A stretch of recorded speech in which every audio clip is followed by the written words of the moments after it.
My sister slapped my 7-year-old daughter across the face at her own wedding. My parents told me to apologize for her. I knelt down, took my daughter's hand, and said, "Absolutely not." Then I walked out. What none of them knew was that 3 days later, I'd open a folder of bank statements that would expose exactly how my sister paid for that wedding. My name is Winfred. For 34 years, I believed my family loved me the way families are supposed to. It took my daughter's tear-streaked face to show me how wrong I was. My daughter Renley had spent 8 months in and out of hospitals with a rare autoimmune flare that attacked her joints without warning. I quit my evening shifts, emptied a small savings account I'd built since her birth. I called it, in my head, her safety fund. It existed for one purpose, so that no matter what happened to her body, she'd never wait on care because of what our bank account could or couldn't cover. My sister Kinsley was 3 years younger than me, and she filled rooms in a way I never learned to. I found my place beside that brightness, the reliable one, the one who remembered birthdays and drove people to appointments. I told myself that made me the stronger sister. I understand now, it just made me the quieter one. And quiet, in my family, often got mistaken for consent. By the time Kinsley got engaged, Renley was finally in remission, pale still, but walking, laughing, back in school. That recovery felt like the first real miracle of my adult life. During the 6 months of wedding planning, I noticed small things I chose to ignore. Kinsley asking me to cover a vendor deposit just until the joint account clears. My mother mentioning, almost in passing, that Kinsley's budget had gotten tight, but everything was handled. I felt a flicker of unease each time, the kind you get when a door in your house doesn't quite latch. I didn't investigate. I told myself family helps family. I wish now I'd made room to look closer. The wedding was set at a vineyard 2 hours from home. Kinsley asked Renley to be flower girl, and Renley said yes so fast she nearly knocked over her lemonade. For 4 weeks, that was all she talked about. I watched my daughter, who had spent nights crying from joint pain, light up over rose petals and satin shoes, and I thought, this is exactly the kind of ordinary joy she deserves. The morning of the wedding moved fast. Photo sessions ran long, family portraits, bridal party, then a creative set near an old oak tree that meant another 20 minutes standing in September heat. Renley had been holding her flower basket for almost 2 hours. I saw her shifting her weight, favoring one leg, the same subtle tell she gave before a flare. I crouched beside her and asked if she needed a break. She said she was fine. She wanted to do a good job for Aunt Kinsley. 10 minutes later, during the final formal shot on the vineyard steps, Renley's knees buckled. Not dramatically, she simply sat down mid-pose, silently, the way an exhausted child does when her body makes the decision her pride won't. Kinsley turned around. Something in her jaw tightened. She crossed the distance in 3 steps, grabbed Renley's arm hard enough to spill the flower basket across the stone steps, and said, loud enough for the whole wedding party to hear, "You're ruining everything. Get up." Renley, startled and in pain, didn't move fast enough. Kinsley slapped her across the face. No one recorded it, but dozens of guests witnessed it. The sound was almost soft, the way terrible things sometimes are. It silenced 60 people in half a second. And it silenced something in me, too. Some lifelong habit of shrinking around my sister's moods. I don't remember crossing the distance. I remember kneeling in front of Renley, her hand shaking in mine, a red mark forming on her cheek, her eyes wide with the particular shock of a child realizing an adult she trusted hurt her on purpose. Kinsley stood over us in her wedding dress, breathing hard, looking not at her niece, but at the photographer, as if the interruption itself were the crime. "Do you know how much this cost?" she said, to no one, and everyone. I stood up. My hands were steady in a way that frightened me a little. "You slapped her," I said. "You slapped a 7-year-old.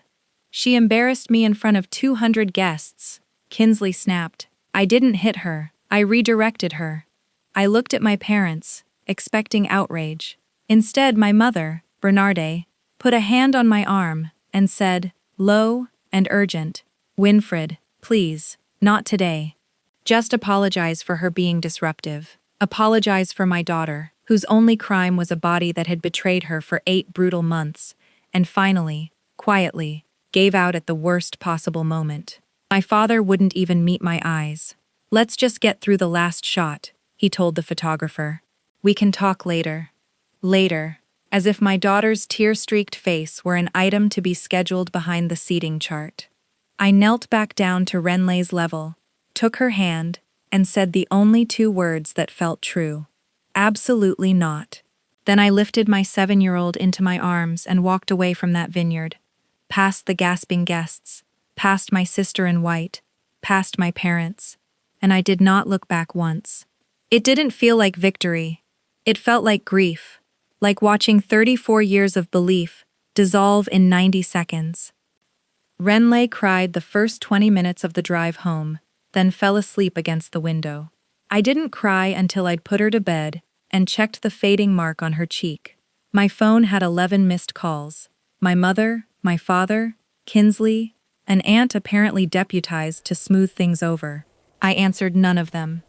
The next morning, my mother showed up uninvited. You humiliated your sister on her wedding day, she said.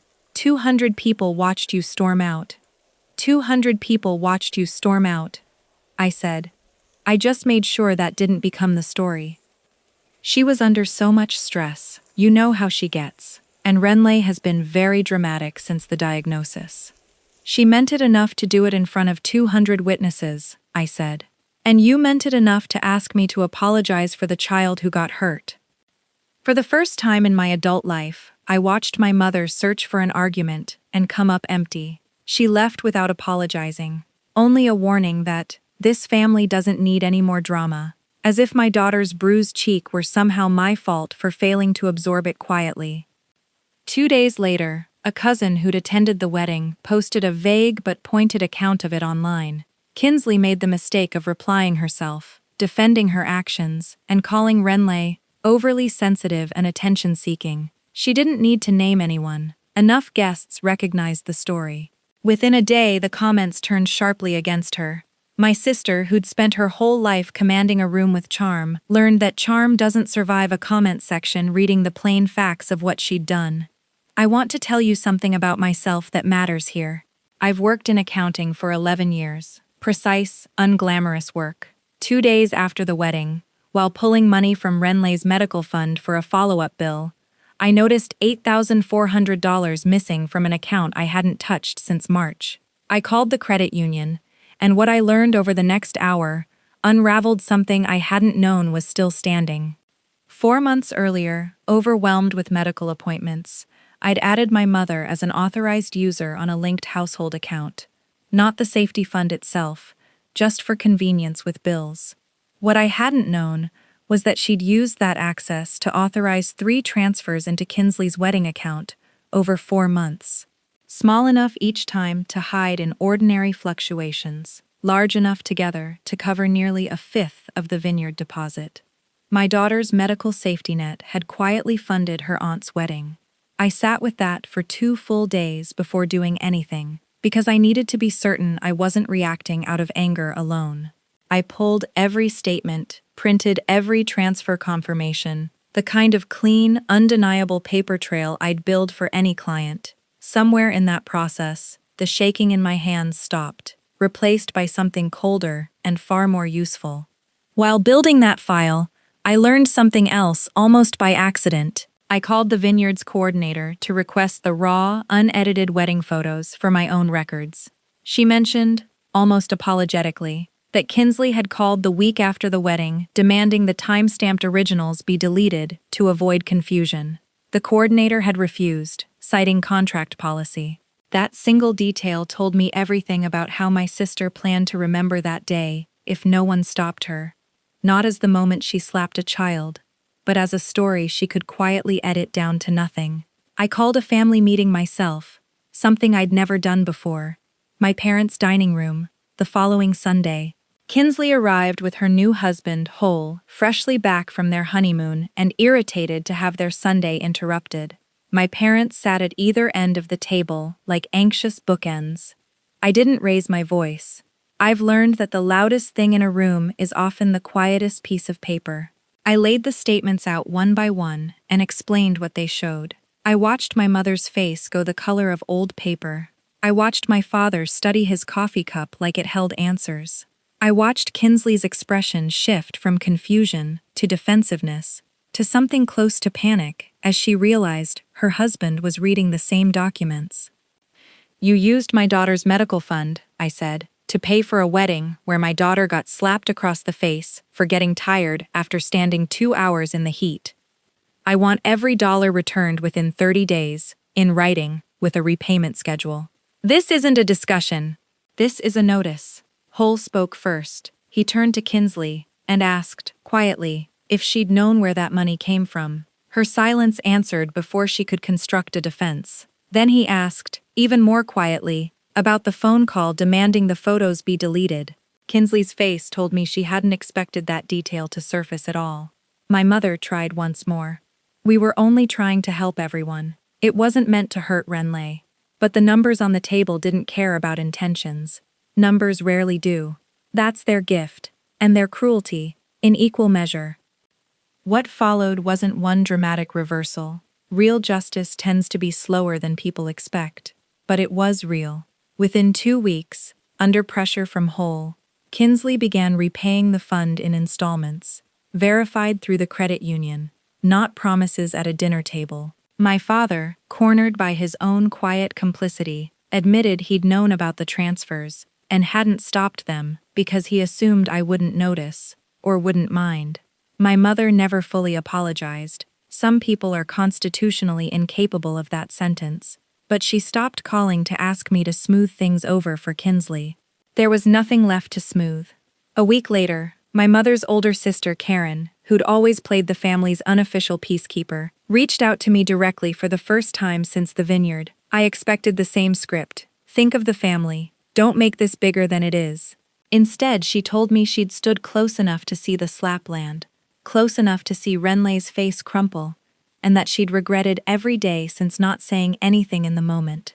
She apologized plainly, without qualifiers, and asked if she could see Renley again, on my terms, whenever I felt it was right. It was such a small thing compared to everything else. But it was the only apology in that entire family that didn't come wrapped in an excuse. The online fallout didn't disappear either.